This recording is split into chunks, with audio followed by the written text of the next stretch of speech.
Well, it'd be the snow Thursday night, then it'll cancel it Friday. Well, there's some snow for Yeah, tonight. if there's some tonight, 1 yeah, to it 3. could be Well, the Yeah. Friday is now starting tomorrow night. Yeah, right, tomorrow night into all day Friday, I think. I think the winter storm watch has actually started now, and it goes all day tomorrow. and all Oh, it day just Friday. stays Yeah. with us through. Oh, Well, wait, that's not right. It just was posted today. It's tomorrow. It starts tomorrow.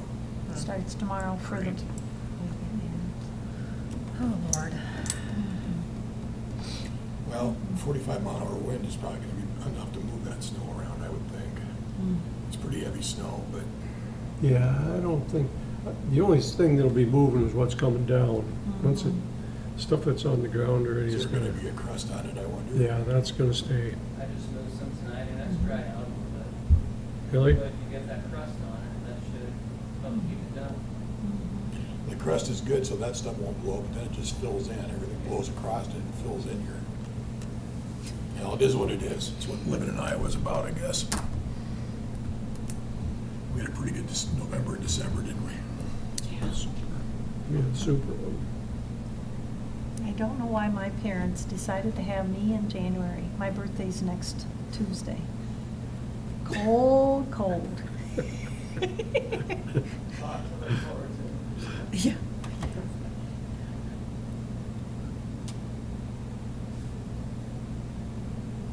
I guess that's the only good thing that came out of January, huh? Your birthday too. Yep.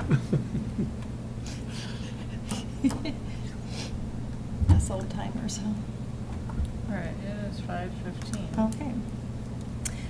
Call to order the Cascade Municipal Utilities Board regular monthly meeting on Wednesday, January 10th, 2024 at 5:15 PM. Note that all board members are present. Reviewing the agenda, do I have a motion to approve? I'll make a motion to approve the agenda. I'll make that I'll make that second, excuse me. Okay, all in favor say aye. Aye. Opposed, motion carried on the agenda. Public comment, I don't see anybody out there. 2022-2023 audit. All right. So these are the audit documents. They were supposed to actually come to the city council meeting on Monday night, but with the weather, they were not able to. So they have actual like audit documents that are bound together. Oh, yeah. But we didn't get them, so that's why you're getting these in case you're wondering why it looks different than normal. There's two parts to the audit. There's the communication letter and then the actual financial statement piece. As we kind of talked about in a prior meeting, as far as like findings when they're going through and stating what things that they find as part of our audit. We did have two different things that popped up. We had the same finding that we get every year, which is the segregation of duty issue. I did listen when Dustin did the city council meeting the other night, just to kind of hear like how he went through that. And they had asked some questions in the meeting, and I found it interesting because they were asking him like, what could we do to change it? And is there a way to not have that? And I mean, his answer is basically like, no, because you'd have to have, you know, I don't even know how many people, but it'd take 5, 6 people in the office to definitely segregate like every single thing that you do. And he said that not just small communities are faced with this, but larger cities get this as well, which I didn't really know that. Like, I just kind of always assumed it was all the small munis and the small utilities, but he Yeah. made a comment that the big cities have it too, with how many people they have in their office. So I Right. thought that was an Yeah. interesting comment that he made in the meeting. But again, you know, as far as like putting effort into place to try to reduce any risk that we could have with just having, you know, me doing most of the things or Matt doing the things. You know, when we started up with the audit, and we've had 2 auditors since I've been here, 2 different auditing firms. Both the questions were asked to try to mitigate risk. So I have put every single thing in place that they have suggested as far as like, you know, the biggest things are like, I don't sign checks. You know, you guys sign the checks or Matt can sign a check. Everything that you like change in the system, like a adjustment or a journal entry that you might try to like move to a different type of thing or something. Every time I do those things, he has to sign off on that. And they get printed out in a report every month at the end of the month. So and anything that I do, he has to check, he has to sign off on payroll. When you say He sign does off, there's something. actually a piece of paper that he signs that Yeah, says he's- this is what we did. You know, he just initials that he has physically looked at it, and then at the month end, there's all these things that he's checking for month end, and he So signs then where do off. you save that to? I mean, so like down the road when the auditors come, It's and they, physically on, it- it's physically on the payroll, it's on a sheet. And that's segregated by monthly folders, so if there's a question in March. okay, so they're in folders then, that, yeah. Yeah. Yeah. So it's stuff that they see when they check our stuff, that they Yeah. can see that he's looked at it. And then if he does something, it's the opposite than I'm checking his stuff, mainly like billing and stuff. If he does if he looks at the monthly billing stuff, then I check it. Or if I do the readings, then he checks it. So it's always Yeah. two sets of eyes, basically. So we're trying, I guess, to try to mitigate it. The other thing that came up was the over budget item, which I think I talked to you guys about already. Yeah. Is making sure that, I guess in my brain, because we have to submit everything through the city, I thought the adjustment just had to be done on the city side, but it has to go through you guys too. So this year, as we're looking in March, if anything's off for the year, and I have to say like, oh, we're gonna be over budget on gas, so we're gonna, you know, make some note of being over budget, then you guys have to go through a meeting and like approve it or whatever, so. Oh, so that That's it's the in the difference. minutes then? So it's in the Is that- minutes. That's it- not, is that every line item or just the major areas? It's just the department, yeah, so, I can't, cause my question was like, but we were over in income, like, you know, like, at the bottom line, we weren't Right. different, we Yeah, were you just offset it. within the, Mhm. department or whatever, we went over budget, so Get it? Mhm. it didn't matter that we made up for it dollar-wise, but. So in the future, we'll just adjust that budget? Yeah, Is and that I be took- done before any expenditures, or how does that We have to work? do it, they have to submit it, I think, at the end of, I don't know if it's the end of May. So I have to get to them anything that I'm gonna change before a specific date. So the meeting before, the month before that, they'll have to go through this meeting if we're gonna change anything. And I also talked to Dustin about it to say like, and I'm gonna have you look at my stuff, cause I wanna make sure that I'm not doing this wrong for next year. Mhm. So Yeah. I'm gonna check it with him too, just to make sure we're on the same wavelength Yeah, and I don't good. screw it up again, so. Yeah, well, no. So those were the main things. Mhm. As far as like the financial reports, I don't know if you have questions about any of those things. It's basically kind of the overview of the incomes and the expenses and the cash balance and things.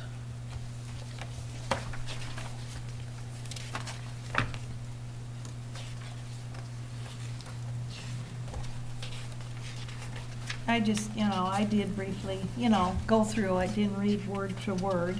It's a lot of, but I did, the last page here with the findings and pretty much what you just talked about. It's a riveting read, I'll say that. Yeah, there's a lot of liability stuff I in there, I read think. it this afternoon or this morning. My.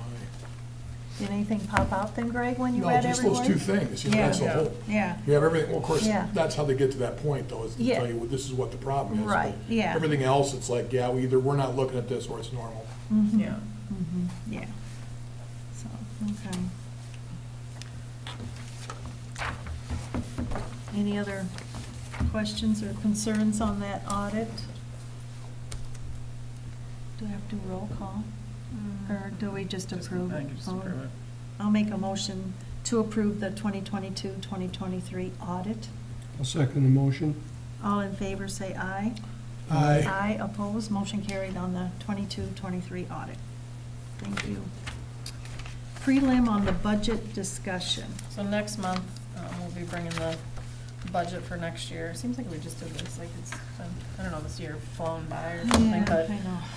it's time to figure out the budget for next year. So I just wanted to have that preliminary discussion before we kind of get into the weeds about things as far as larger expenditure items. Just to get your thoughts. I know last year for this year, we had the truck, and then we talked about doing another truck. So Mhm. just wondering how you're feeling about that, if that's what you want to kind of have as the big expenditure item for next year. Yeah, I think the truck's I at think that so. age. that- Yeah, they do, because this one is like It's just a a year, year yeah, difference it's a from the year. one we just traded or Mhm. whatever, so I say it's time. Mhm. Yeah, I think we're in position to do it, and we should do it. Yeah. I agree, I think it's time to Yeah. do it. Yeah, Okay, so that'll kind of be the big ticket item, I guess, if you will. And there wasn't anything, stuff that we've preliminary talked about, like with the guys and stuff, there wasn't anything that's jumping out that's super Nothing large. large. Our other Nothing more. vehicles are in good shape besides, I mean, we talked about our pickups, but everything else is in Mhm. good shape, right? And our tool, Following year, machinery.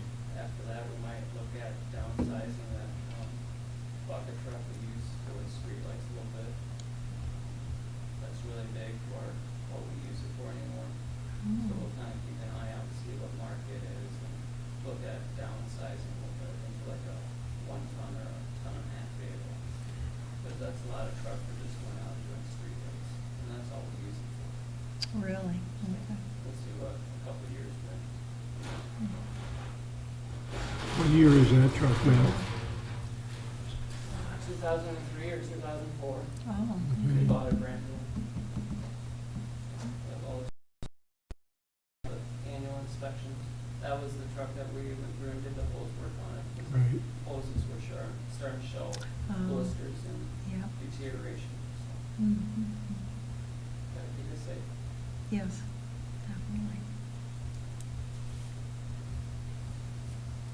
Okay, well, that helps me as far as guidance. Like I said, there's nothing else that's jumping out that's not just kind of everyday type supplies Okay, and yeah. switching out tools and Mm-hmm. those types of things that, as they age, we continue to change some of that around, but Mm-hmm. the truck was the only bigger thing, I guess, that we're thinking. Mm-hmm. Okay. We haven't gotten that truck, have we? Did we have it in, Yeah, is it just sitting in the shed? Mhm. It is, okay, because we're waiting on the box. okay. And any more on that, or when? Another month? Another Yeah, month, maybe? It was scheduled for February. Okay, okay. We got the truck in earlier than we thought we were Yeah. gonna get it in. We thought the box would beat the truck, but the truck beat the box, so, That's okay. yeah. And then once that comes in, then we'll move forward with putting it out for Yeah. bid and stuff, so. Okay. Alrighty. Yeah, it's like it's like a kid in the candy store with no money with the truck just sitting there Oh, I staring at them bet. like I know. every day, like. Do they go inside and sit in the cab and? I would like you to know, I'm the only No? person that's driven the truck. So Huh? I got to drive it Oh, from you- off the lot to the warehouse and did park you? it, so it rode really nice. Uh-huh. Yeah, Cool. it'll be nice for them. I told Matt, I didn't realize the seats flip, so it'll be nice to be able to have not everything in the back and have some of the equipment inside the truck for like weather purposes and Oh, like that, okay. because a lot of stuff is technology now, so like our Yeah. locator and those types of things. Oh, like, yeah. Yeah, some of that yeah. stuff you don't want riding in the back of Right, Ralph. and- so it can be in the Right. cab, Yeah. in that second cab that we Oh, got. I see, gotcha. And the seats go up, So Okay. it's not Oh. is it a 4-door cab? Yes. Mhm. Oh, And the okay. rear seat is a 60/40, so even with the large portion flipped up, instead of taking 2 trucks to a work site, you can just put 3 people in it, go, and have 1 truck inside. Oh, wow. Mhm. That'll be nice. Economics of that, having fewer vehicles running around at times. Mm-hmm, mm-hmm. Good. Yeah. So it'll be nice it'll be nice when they can use it. Yeah. Good deal. We really don't have anything big going on over at the building that we're gonna be looking at. Yeah, do we? no, we talked about like maintenance wise and Yeah. yeah, power plant, upgrade maybe or- we gotta just keep moving, doing stuff down at the power plant, but What's the long-term plan for the generator? That we'll get to, we can talk about that when we get to that Hmm. spreadsheet. Okay. Alrighty. That's just discussion, isn't it? Yeah, Anything it's else? just like getting some guidance for when I start working on it. Right. You guys The- know more so than I would know for the, what you need, big items and stuff, so. Change you made in the uniforms, the guys, that's been working good, right? Mhm.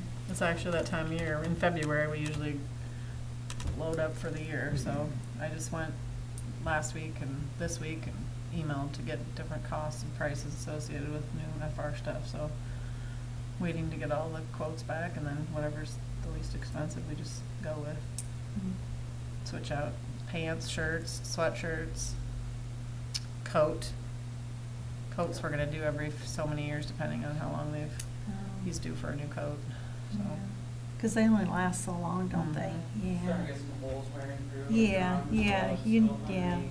For safety reasons too, you don't want holes in your clothes. Yeah, and FR wise, like, you can only wash so Mhm. many times before you Yeah, I would think. wash the Yeah. FR out of it.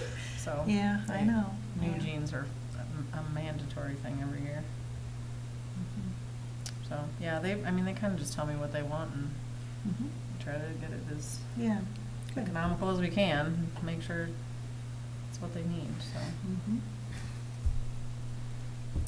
Yeah, we want them in their safety clothes, that's for sure. Anything else? Okay, moving on then. Minutes, finance statements, and bill list. Review and approve the December 13th meeting minutes, the December financial statements and fund balances, and the January bill list and claims for payment.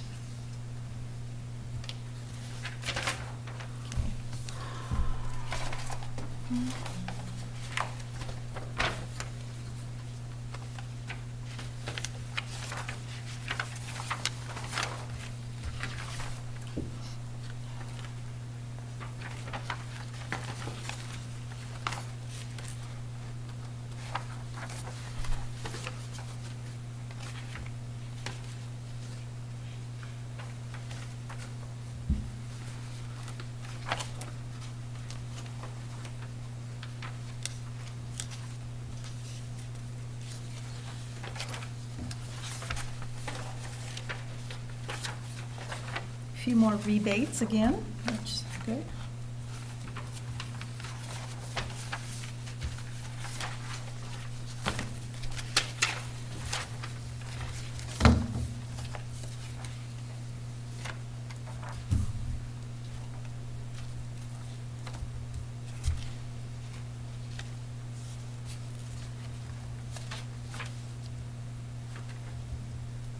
Any questions or anything on that?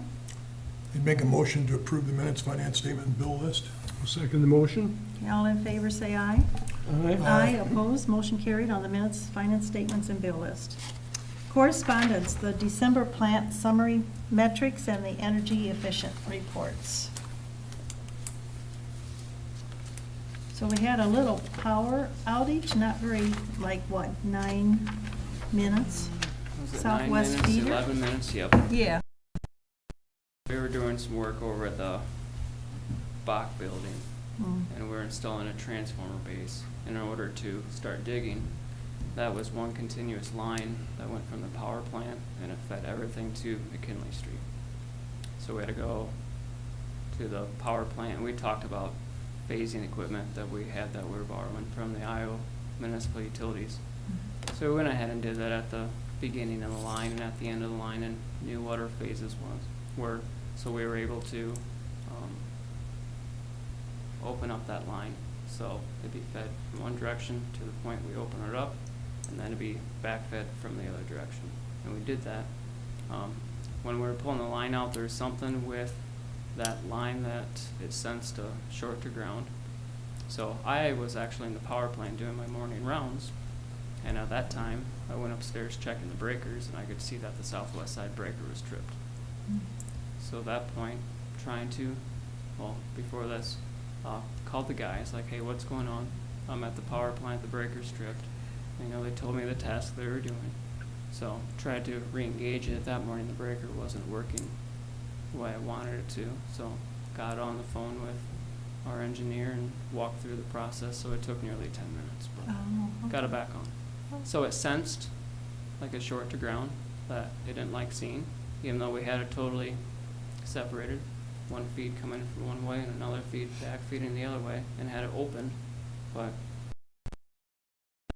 picked the fault and tripped the breaker, and Mhm. that's why that's on the report there. But you never really found a fault No, anywhere. No. When we worked on a line and we know it's dead, we have to take grounding equipment and still ground that line in case there's some capacitance or some kind of charge. Like, I'm questioning if, that elbow or that ground may have gotten close to another elbow and it sensed a fault and kicked it out. But everybody was safe. Got it turned back on.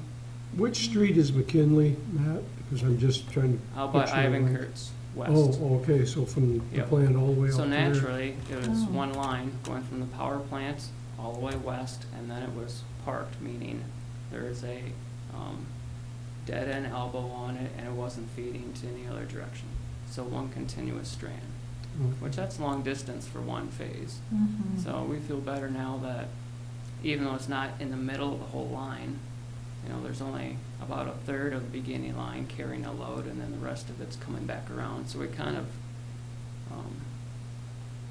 eased the strain on the beginning portion of the wire with the way we got it routed down. So, you know, it's for the better.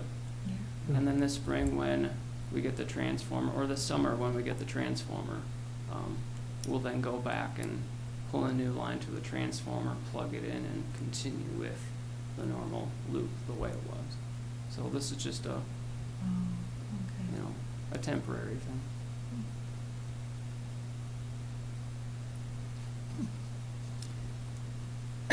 Interesting.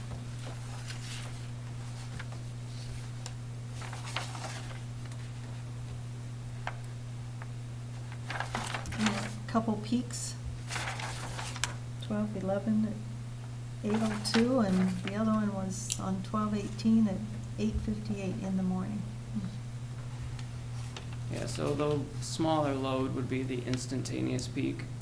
So at any given time in a 24-hour window, the maximum peak we had for the day. Then the second item, that's a larger number, Mhm. that's like the largest day we had. Oh, okay. So, two different things there.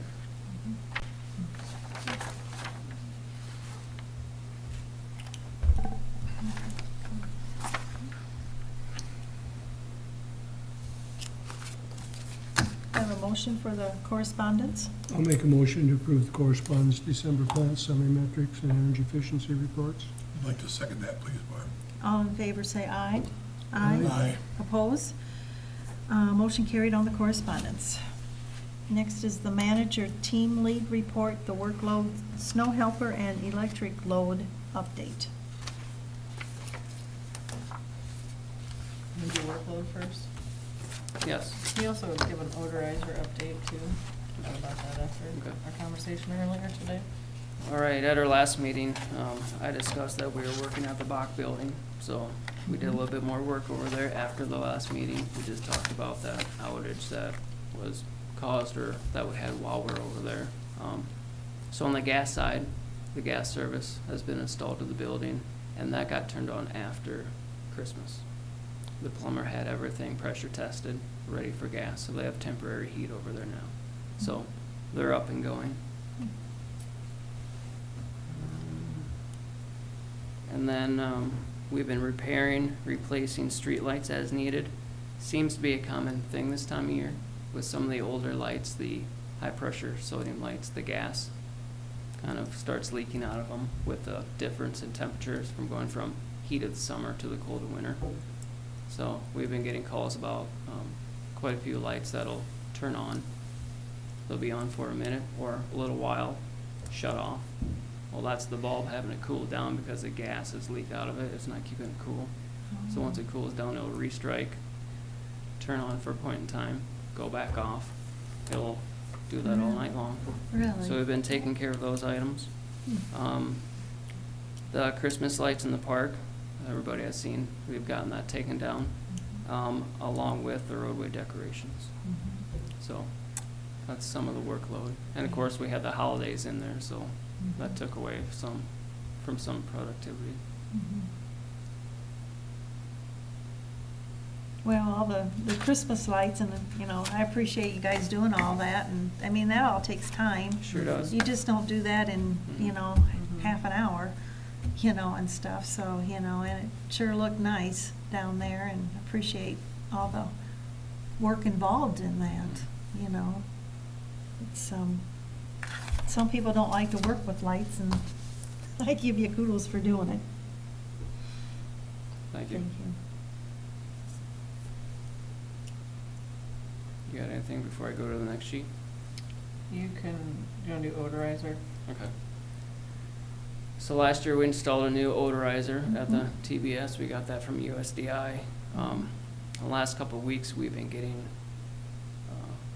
a more noticeable smell of just that raw material, that rotten egg smell that we have to inject to the gas stream. So there's a control box out there that right now we're experiencing that it's getting pumped full with that odor or smell. So every time we open up the door, it vents and emits into the atmosphere. And then it's getting to the point now where we are starting to notice it at that road that's out there going to precast. So today I called USDI to talk to them about the issues we're having with it. And nobody had called me back today, but it's something we're looking at getting fixed. So, Just in case somebody mentions Right. that they're smelling. yeah, so if Oh. there's an odor and Yeah. it's a false odor, like you can smell it, but if there's no gas accompanied with it, like it could create a false leak call. Oh, yeah. So, once I get the phone call, I need to talk to them about manufacturer warranty, what could be some things wrong with it, Okay, and get it repaired. okay.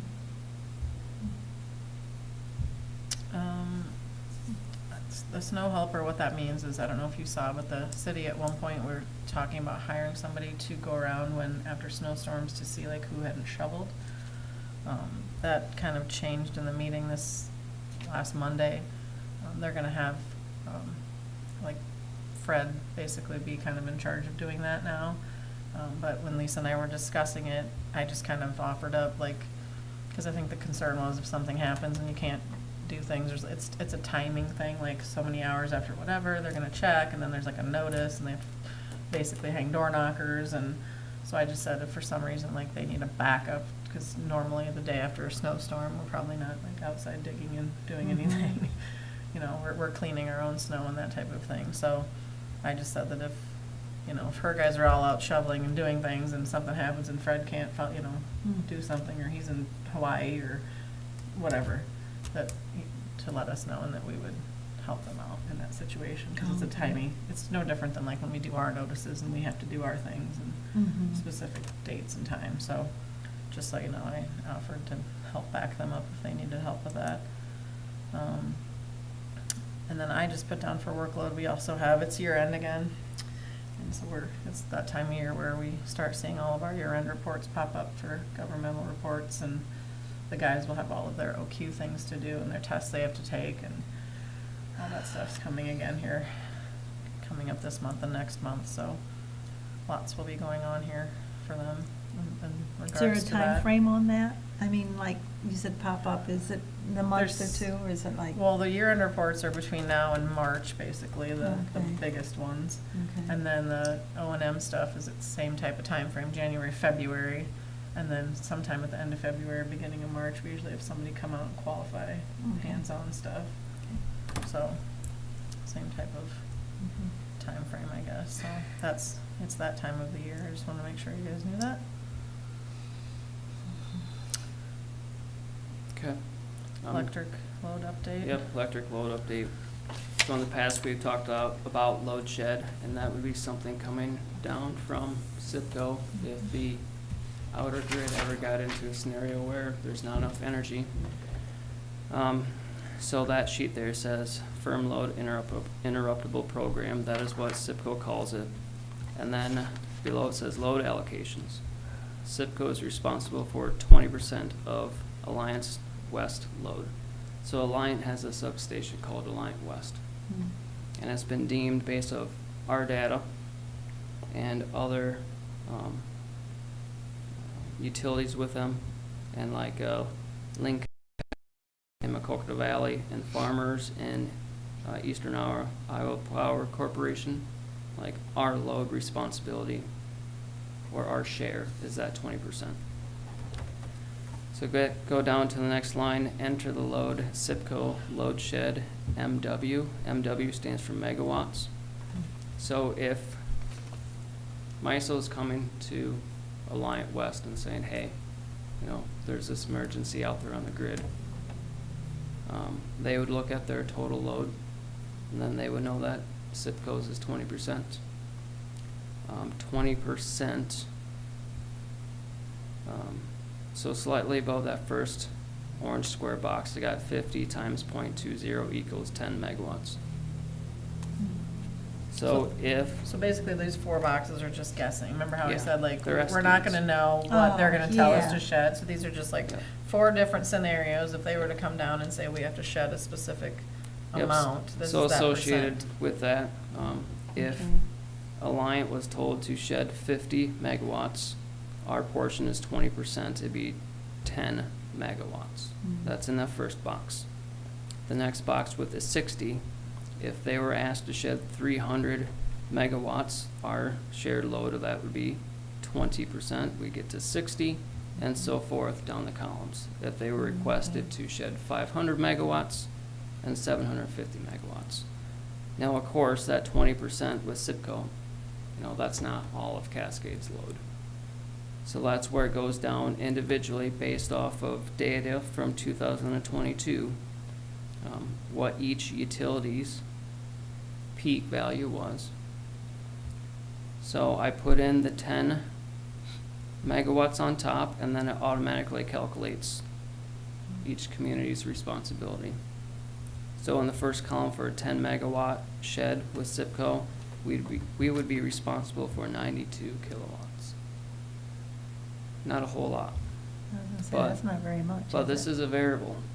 Okay, This hasn't happened before. okay, Nobody knows how much could be requested. yeah.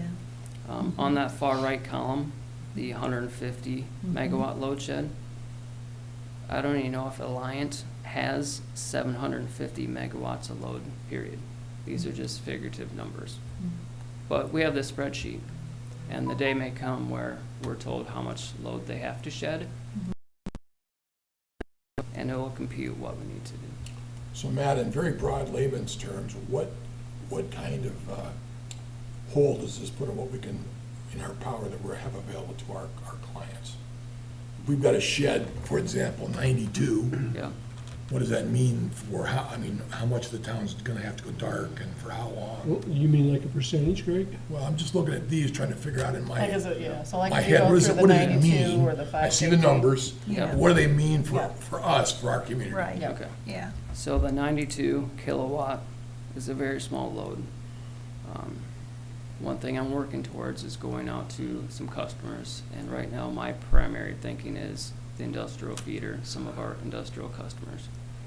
If there is a load that here in the next few months that I can calculate that is, 100 kilowatts, 200 kilowatts, if we know we need to shed a load, if I can formally have a conversation with them prior, saying that if there's ever a time where we need to shed such a small load, are we able to do that?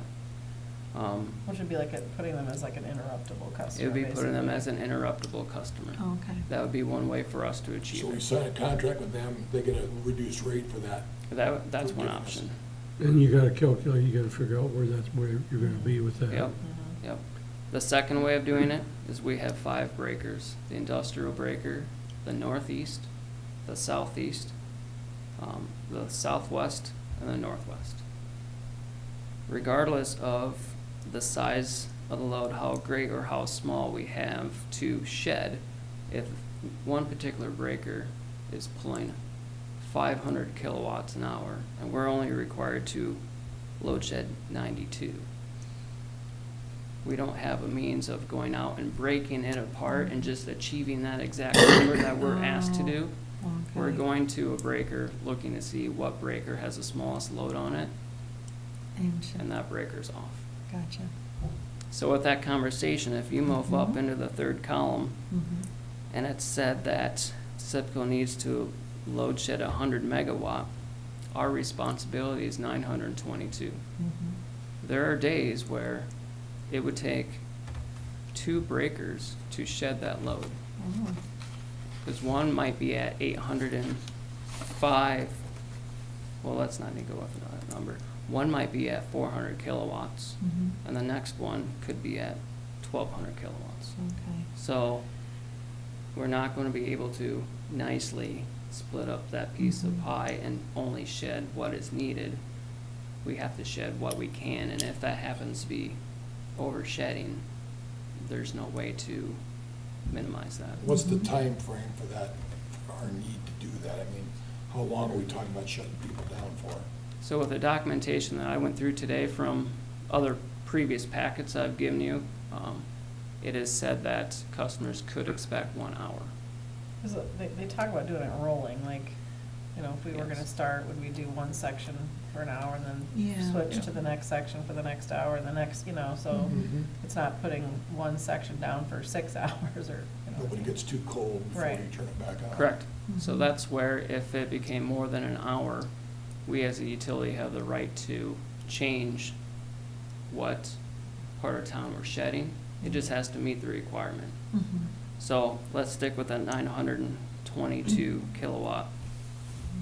If we were able to shed that with one feeder, and it's been an hour, we can choose to shut a second feeder off that would match that load requirement on our end.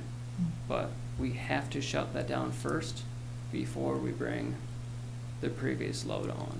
So there'd be like a minute or two Yeah. lag where we have to ensure that that next load is off. We have to check our numbers, make sure that it drooped Mhm. to what's required before we can turn the people that are just off. Yeah, that makes sense. So that would be a policy that we would do. Mhm. The other hard part is not knowing what time of day things are transpiring, because, Exactly. you know, we're trying to go through each quadrant that he was talking about too, and also put down, like, what are businesses that are on this, and what are, like, we've got the 2 healthcare, like, well, we have 4.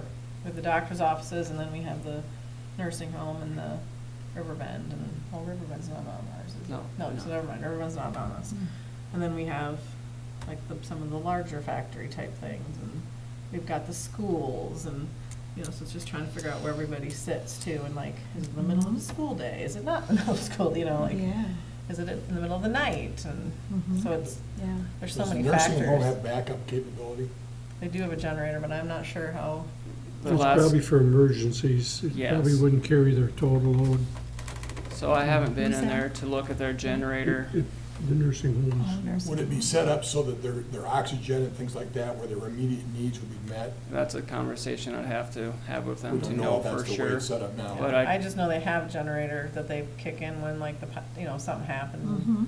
but I don't know what it all carries, or, I do know that it runs and controls all hallway lighting and emergency lighting. Now, I do need to ask the question to see if it would take care of Mhm. oxygen resources. or how Yep. long it, Yep. yeah, I don't know how theirs works.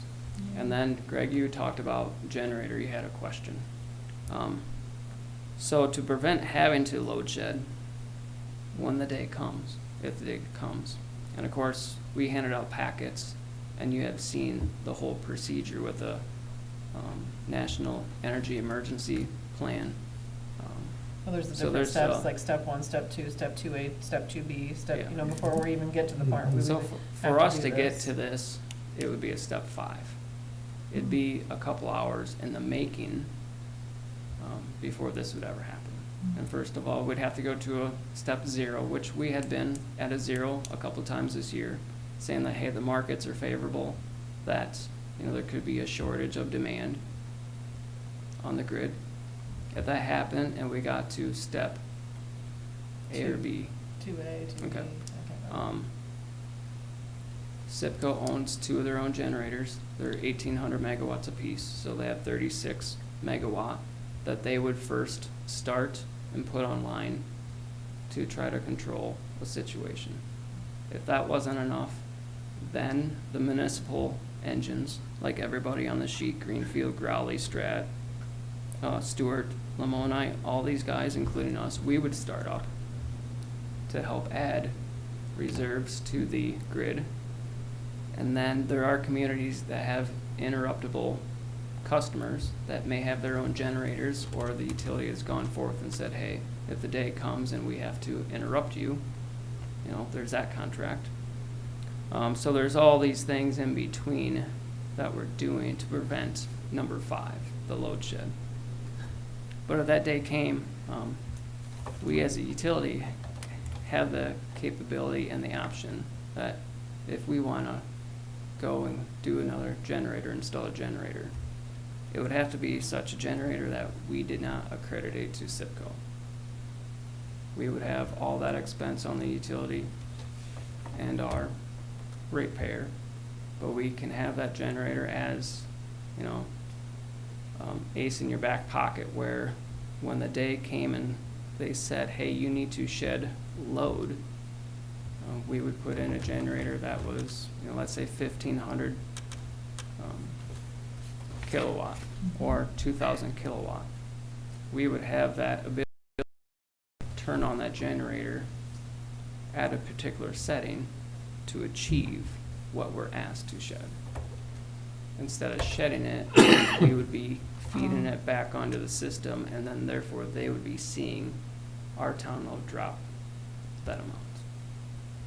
But it wouldn't be anything we get money back from SIPCO on. Plus, I would think it'd be, I think the cost besides just purchasing a generator would be to then wire it into our system, also to be able to switch over to that to power the town. Do we have a ballpark figure for all of that? Ballpark, This day and age?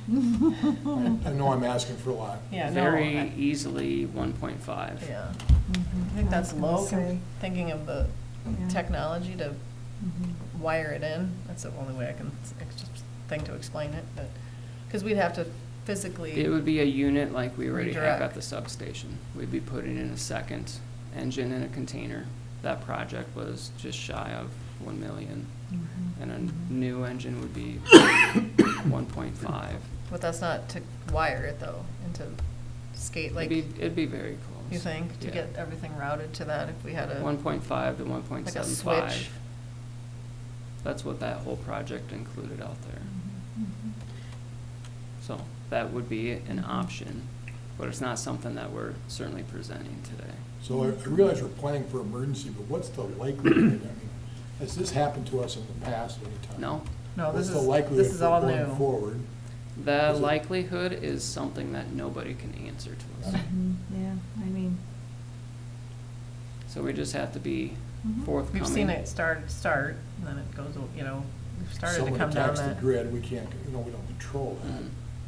And at the end of the day, if the load shed happens, and then everything out there on the grid is still so bad that the grid shuts down and it shorts everybody out, we still have the possibility of going out there, opening up our switch, restarting, and we're up back in business again. You know, we're taking care of ourselves, disconnected from the grid until the problem would relieve itself out there. So, So the doomsday scenario doesn't really apply to us, because we can always go back and just. correct, if that doomsday came. We've It's cut the- ourselves off It's from. the smaller, From. not a the smaller grid. crisis, but a less serious crisis.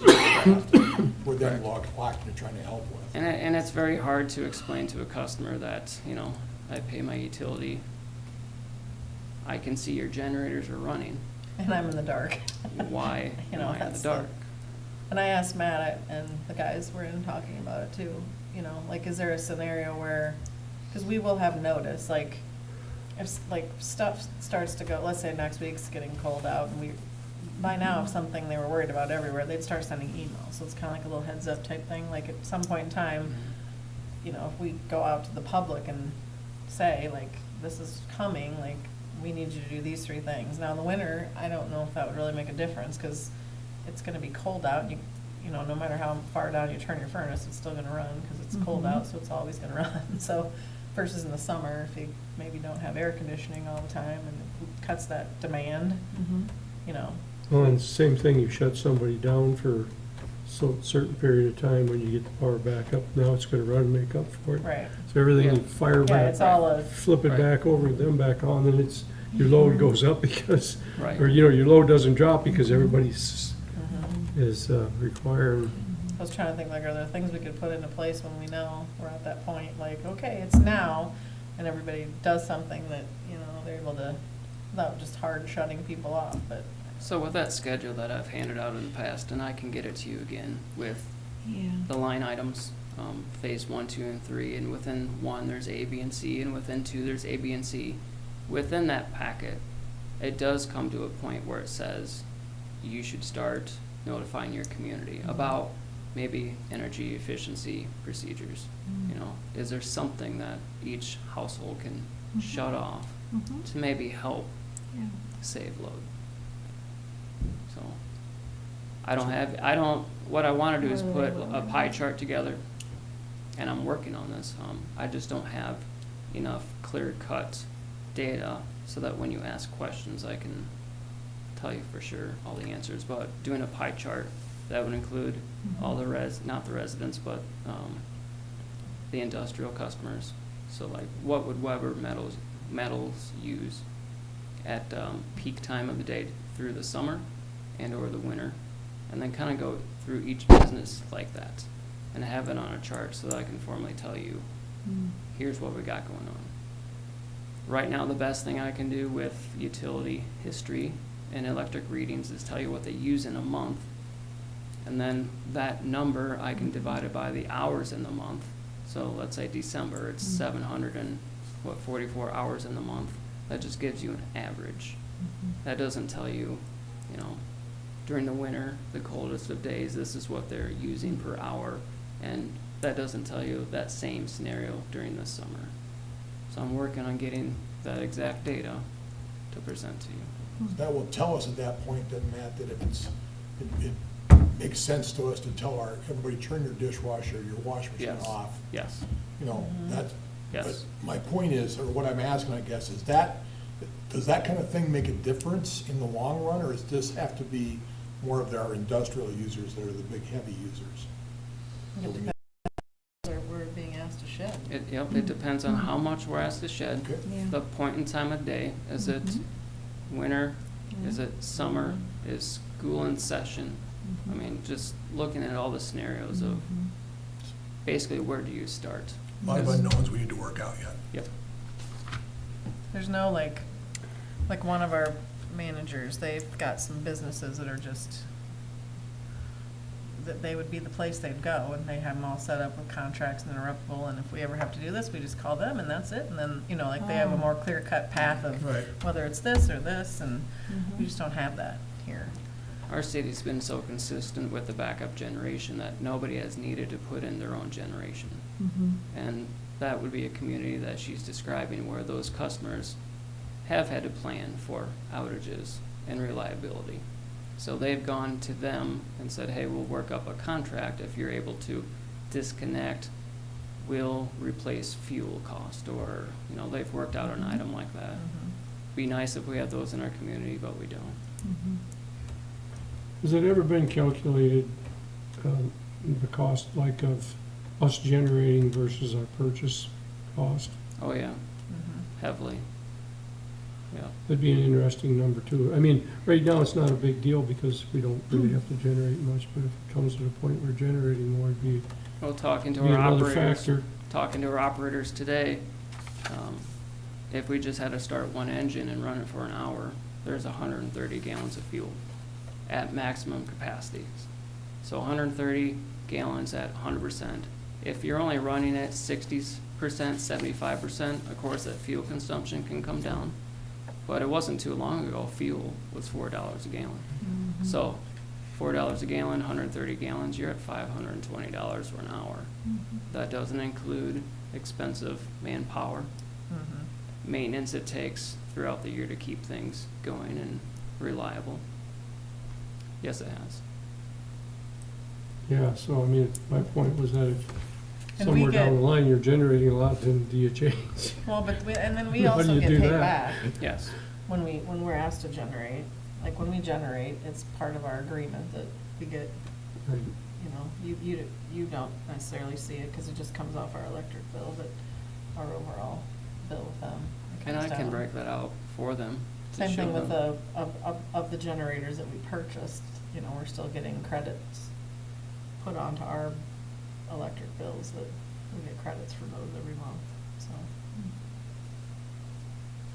Because we have accredited them and said, yep, we're in, so it's, they're prepaying us for that, basically.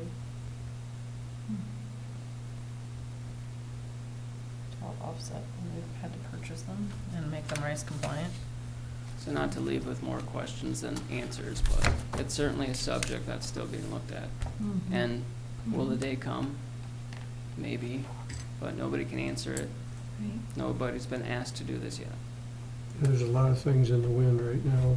Yes. Mhm, mhm. It could. It's good to be prepared than not.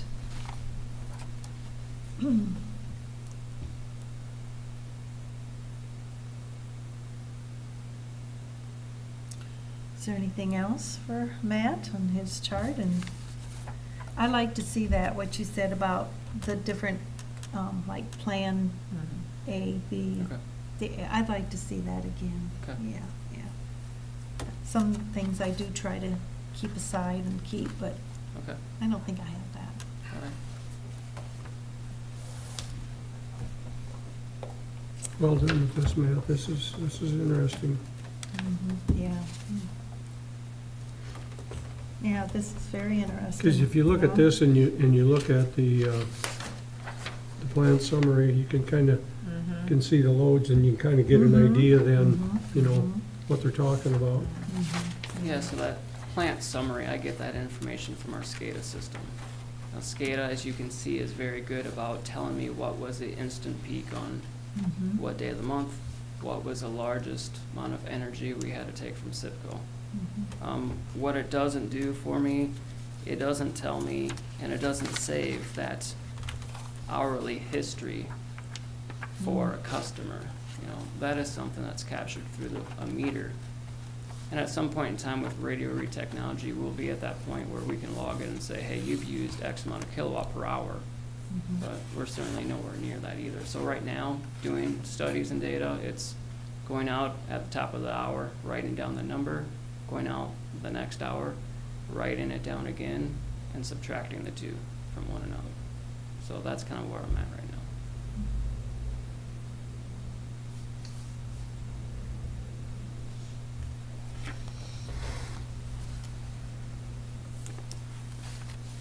Matt, do you think that typically if we were asked to shed some load, that would be an ongoing thing, that would be like for a day, several days, a few hours? What would a best guess be to the length of what we were asked to shed? So I think the fundamental of how we get to that point is the electric grid outside of our community is in dire stress and emergency. Once it leaves our city, I don't think anybody can answer that until the moment happens. Gotcha. Yeah, because you don't know if it's Or a it depends on the catastrophic nature of the- weather issue. Could be Right. days or weeks, in other words, And longer. I would hope not. I would, More short. Hours. Oh, yeah. I would like to read their 1 hour Yeah. possibility and Mhm. believe that, but Yeah. it could be much greater. And like Yeah. I said, if that happened to crash out there, of course, it would also pull us down in the moment. Our breakers would have to kick out. But knowing that that happened, we could check to see if that happened. We can then isolate, we can start back up, and everything's fine here. Yeah, our biggest issue in the moment of length of having to do it is fuel. I mean, we saw that, was that 2 winters ago, 3 winters ago? Remember we had fuel delivered in the middle of winter, because we never had a generator in the middle of winter? Yep. So we, generation was always like a summertime thing, or a never in the middle of winter thing, so Yeah, we we had- actually had to get fuel. It and was- fuel is always more expensive in the winter. Well, and then they have to, Yeah. didn't they have to do something with Oh, it to with the, blend it to, Yeah, with So the did blend. gel so up there's- and there's it a- was then a at the whole moment, thing. you're putting blended Yeah. fuel in it. Now, that evening, it was 2 years ago. We had enough to run for that event, but nobody at that time at SIPCO could tell us how long it was gonna last. so we could So- see it going down and down and down, and we were like, Yeah. You know, we're being told this could last 5 hours, 6 hours. That's fine, that's great, I have fuel. But it's Mhm. about planning after that time. Mhm. Like, do you wait till Yeah. the morning to try to get it, or do you try to allocate that now? Mhm. And we went to allocate it at that moment. Yeah, yeah, Yeah, you almost have to. yeah, we do. yeah. I mean, luckily we were It's able to. kind of scary. Luckily, Yeah. we were able to do it and obtain it, and There's no one stead direction Mhm. with electricity or the power plant. Mhm. You just have to look at all possible scenarios and be able to run at any moment under any circumstance.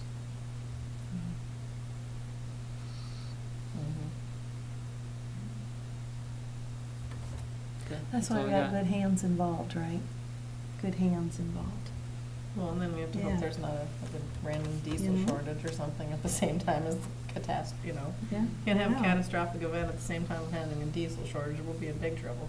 You know what I mean? Yeah, Like, you- yeah, yeah, Well, It's- yeah. Yeah, you, It's a perfect Jeez. storm. Mhm. yeah, I know it, yeah.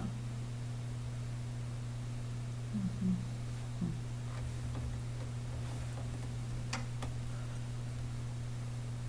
All right, I'm done. Thank you. You're done? Thank you so much, Matt. You're welcome. Yeah, I When you appreciate it. come back next month, just make sure you've solved all these problems. Yeah. I would like to. Yeah. Hmm. Anything else for the manager team lead report? There was a birthday, Christmas card that came to my name because I'm chairperson, and it's from Ehlers and Cooney. Oh. Oh. Okay, and wishing you a joyous holiday season and a new year filled with peace, happiness, and prosperity, Ehlers and Cooney PC. And they all signed it. I'm sure you probably know. It's our attorney. So I will pass that on, and you can have it. They actually really did sign it. Yeah, they did. They all signed it. Like I said, you probably know some of the names. I don't, but. Anyway, anything else for the good of the board or whatever? Make the motion to adjourn then? Okay? I'd second that motion, please. All in favor, say aye. Aye. Aye, oppose? Motion carried, adjourned at 6:07. Thank you. Officially 10 on the. Did we have a sheet signed?